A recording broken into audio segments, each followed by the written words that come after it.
Is that how it's feeling already today? I know sometimes you're thinking, I can't even think, this is just the beginning of the week. Manic Monday, the Bangles, you with BBC Radio Stoke. I think we might be able to calm things down a little bit for you, because it's horrible when you feel overwhelmed with everything, don't you, sometimes? Especially over the last 2 years, you think, I just need to give my brain just a little bit of a rest, and we're in safe hands. It's not me. You're thinking you must be joking. We're heading over to Sandbach to LIFECYCLE Coaching. Rob Edwards, hello. Good afternoon, Lou. How are you doing? You okay? Yeah, we're good, thanks. You know, Tom, who I work with, this is his absolute favourite part of the week is when you're on. Thank you, Tom. I appreciate that, mate. You are wonderful, Rob. Oh, mate, I wasn't expecting that. Neither was I. Feel quite uncomfortable. I'm edging in on a bromance situation. You've been amazing, though, throughout the pandemic. And, you know, after the first lockdown, you've been a huge part of the show here in the afternoons. And just when people are, I think at the moment, Rob, feeling confused, we've all got different opinions, and masks are coming back off on Thursday, and my brain, I go to the point now where I just go, I can't take any more, I'm just going to carry on regardless. Yeah, it's not yours isn't the only one that's thinking that, Lou. Honest, it's all change again, isn't it? It really is. Like you said, it's a new year. That brings the pressure of change in itself, doesn't it? When we hit a new year. But now we've got this relaxation of the COVID rules happening later this week as well. And listening to Claire earlier on in the show talking about the mask thing and returning to work, and it feels like there's room for a little bit of positivity here, but it also feels quite tentative, and that's really understandable. If that sense of possibility comes with a degree of nervousness as well, and that's what we're picking up on right now, isn't it?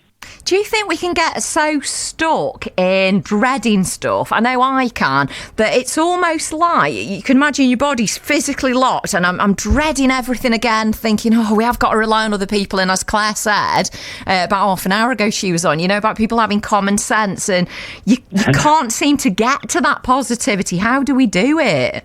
It's really funny, right? So that we often think that things are going to be worse than they are. If you write down the things that you're really worried about, put them in a little journal at the back of your book, all those things that you're worried about, and then come back to it a few weeks later. And what we realise, and it's kind of evidenced over the years, this is that about 80% of the stuff that we're worried about doesn't happen anyway. What a waste, isn't it? We spend a huge amount of time worrying about stuff that we really don't need to be worried about. And once you write it down and you look back at what you were worried about, it's a really good lesson. It's a good indicator of how much of our energies we waste worrying about stuff, really. You have so many thoughts, don't you? Are you like that, Tom? Do you, I'll loop think stuff over, you'll get something in your head and it's like you just keep going with it. Oh, yeah, so much. I'm such a worrier. But I think I'm going to give that a go, Rob. It sounds good.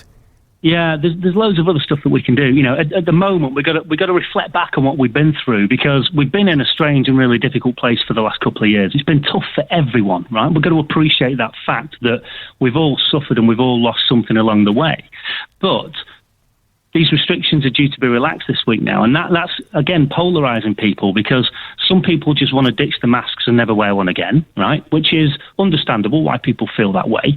But then other people are a little bit more cautious and they want to continue to wear one, which is also perfectly understandable, right? But then look at the workplace as well. Some people are like chomping at the bit to get back to the office. Again, understandable. And other people might not be that and a bit more nervous and anxious about doing so. Again, to repeat, perfectly understandable. So the point is, there's no one size that fits us all here. There's no one solution that's going to work for everyone. We're all different. I think we're all right with all these differing opinions if everyone has the respect for other people's. I think that's where we get into, dangerous territory, when people are ramming their opinion down your throat and you're not ready for it, so you close yourself down even more. 100%. We've got to learn to respect other people's views on it. We're all different. We're meant to be different. That's what makes the world so interesting, right? And so instead of aiming our anger and our frustration to others because they believe something different to us, we should really try to focus our energies on celebrating that individuality, respecting that other people's views and opinions, in some cases, might be just as valid as our own as well. It's that if we could all do a little bit of that, it would take a lot of that anxiety and angst out of the situation. I'm sure it would. You're full of wisdom, you. This is why we just breathe a sigh of relief. There's loads of amazing stuff that you've done online as well. What's the best way of finding you? lifecyclecoaching.co.uk.